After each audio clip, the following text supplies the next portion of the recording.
Welcome back to another episode of the Bear Trap, a Bears podcast by a Bears fan. I'm your host, Terry, and let me get right into it. I need to talk to the Bears fans because apparently I have to set the record straight every few months or so. I've said this multiple times.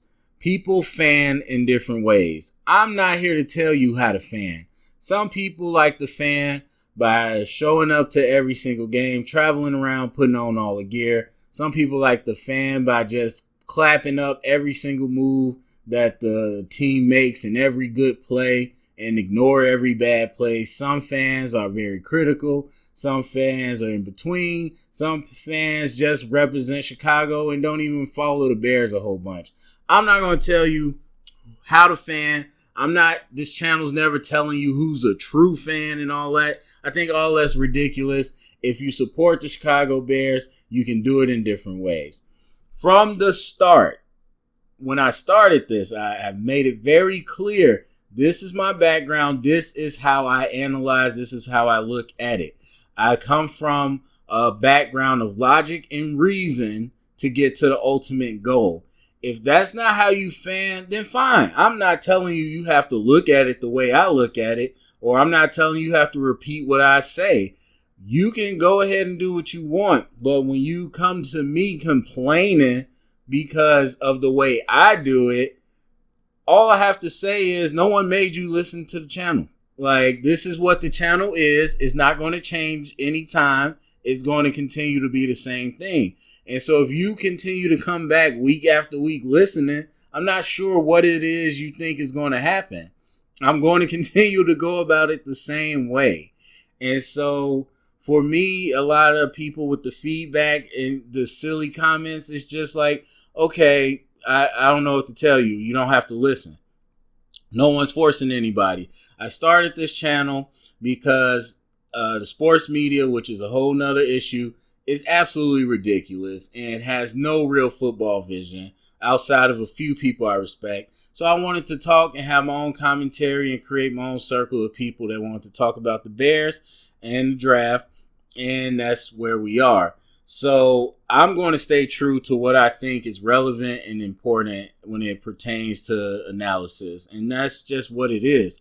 The ultimate goal is to win a Super Bowl. I don't know what everybody else thinks it is, but this is a fact. The ultimate goal in football is to win a Super Bowl.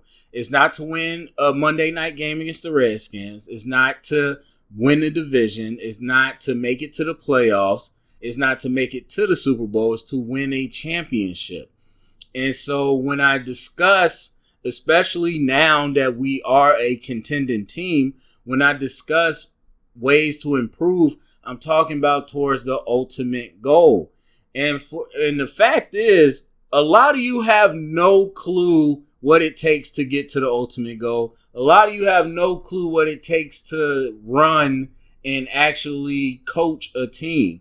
And so fine, whatever. You can look at it from your way, but I'm just telling you what it is. There's two areas where you have to be on top of the team and you have to continually push, because it's not going to be an easy cakewalk. It's going to be an any given Sunday type situation. Number one is competitive high school football. And when I mean competitive, I'm talking about areas of the country where there's a lot of talent. A lot of the talent plays within the same, area of the state. And those playoff games is not really, we got a talented player, so we're going to win. No, everybody has talented players. And number two is the NFL. Those are the two places, because in college, look, you could recruit and get really top heavy classes, but there's a lot of schools, and so talented players are going to spread out. And if you got one team with a bunch of those talented players, more than likely you're going to win. We see the same teams win. But in NFL and in competitive high school football, everybody's got talent. And so talent is not going to be the one thing to get you over the hump. You're going to have to be able to play mistake-free. You're going to have to be able to play smart. You're going to have to understand situational football. All those things have to come together. And I've, again, been around the NFL coaches. I've been around the competitive college coaches from like the big-time elite programs. been around the college coaches as well. And it's just like, I know what it takes. We know what it goes through. I mean, even when I coached with my first team, we went to the state playoffs, like past the second round 2 years in a row. And again, we didn't win the championship, but understand, after the game, it wasn't like, oh yeah, we won, just kind of move on. No, coaches all came back to the school, uploaded the video, started breaking down the tape, labeling everything so we can run the analytic reports, and then we would review and understand what we're going to talk about the next day in the morning with the players. So we already had which plays we wanted to point out, what mistakes we wanted to point out, what good things, everything. We graded those players the same night. And so what do you think they're doing in the NFL if we're doing that in the middle of an Illinois competitive high school team? These coaches are on it all the time. So for those people like, we put up 31 points. Why are you crying about the offense? You think Matt Nagy or anybody on that staff was like, we put up 31 points. Okay, let's not even think about it. Let's not talk about it. No. On the plane ride home or wherever, all the way up until they see the players next, they are over-analyzing that stuff, because that is the only way that you can make it to the championship, is to continually get better. And so I just don't like, we've seen 6 rings with the Patriots. 6. We know how Belichick is. We know how Brady is. And yet somehow people think there's a different formula. Even if we were to win one like the Eagles or somebody with a one-off, don't you want to be a dynasty? Don't you want to build a structure where we can compete for a long time? Like, we understand what it takes to push to be that good.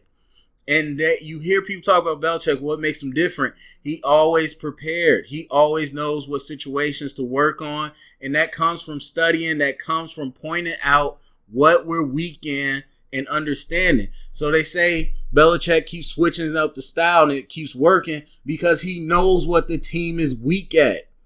He's continually understanding where the talent is and what can we change schematically to play to our strength. And that's what I'm doing. That's what we have to continue to do. And so if anybody on the surface, any of you fans think that the coaches aren't doing the same thing I am, you just really don't understand. On the second level, if you think, well, the coaches should do it, you're not one of those coaches, so don't worry about it. That makes no sense either. If a coach is thinking about the same things I am, then why wouldn't I be able to say it? I'm looking the same way they're looking. And so, again, you don't have to join me in that critical aspect. You don't have to repeat what I say. But to sit here and question it is absolutely silly. All these people, you're so negative. Like, I pointed out what was good. I always point out, well, we did this well. We didn't do this well. There is no perfect game. And so there's always going to be something that we can push to get better at. I really don't understand what some Bears fans want.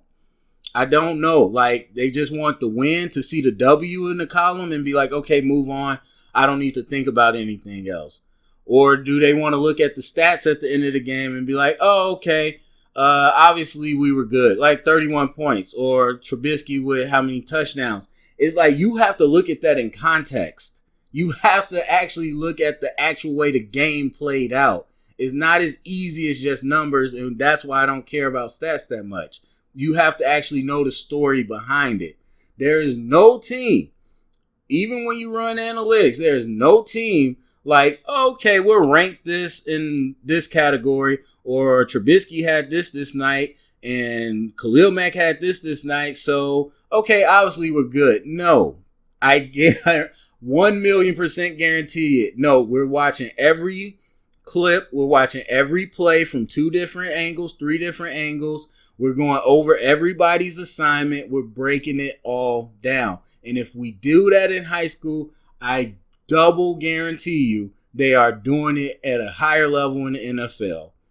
And so to sit here and say that I'm overcritical or that we shouldn't be critical just because we're fans is silly. I'm not going to call you a cheerleader if you don't want to criticize the Bears. Some people do that. I'm not. You can fan in your own way. This is the way I fan. Nobody's forcing you to subscribe. There's no money coming in from this channel. This is just me doing this. And so if you don't care to listen to it, then don't listen to it. That's all I'm saying. So, and if you are looking for the Bears to push towards that ultimate goal, then okay. Like, I've had episodes and I have different times where we just sat here and appreciated all the positive things, but every week is not going to be like that. I want to push to the ultimate goal, and so I'm going to continue to point out the things that I see, and that's just how that's going to be. So, anyway, that's it. Go to the comment section, share it around, tell me what you think, thumbs up, subscribe, and remember, stay up and bear down.